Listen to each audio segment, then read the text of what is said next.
Fall it with me。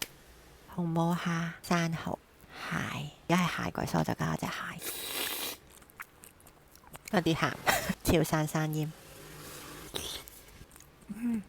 同埋同我個 friend 食飯，我哋就傾到自己一個住好定係同屋企人住好。我話我係中意同屋企人住，佢話吓，梗係自己一個人住啦。我話同屋企人住唔使做任何嘢，自己一個住咩都要自己做，好辛苦啊。佢話咁佢會管你，成日翻屋企諗，細到大都好似冇俾人管過。上次去旅行問佢點解你細個唔俾佢學嘢㗎？佢話你都冇叫，你就嗌補習。因為由細到大所有嘢都係自己話事，係完全震驚咗我16萬億嘅細胞。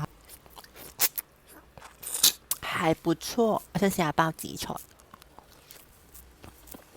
紫菜加飯加蝦100分，發現我由細到大係勁好啦，勁自由噶。只不過係有時佢會非常之活喺自己世界入邊，幫你做好多故仔。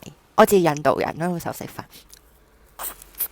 approve 佢係新鮮嘅。時咧我食蝦頭嗰啲膏呢，我通常佢唔新鮮嘅話呢會即刻敏感。大概後來咧我係好想去改變佢，知道咗呢個係佢個性格，改變唔到。而家就係唯有接受佢，同佢第二個方法同佢溝通咯。我都好想知道其他屋企係點。我有啲 friend 係管得好嚴重啦，26歲咧都要11點鐘翻屋企。有啲 friend 同我一樣都係冇王管。你哋屋企係點㗎？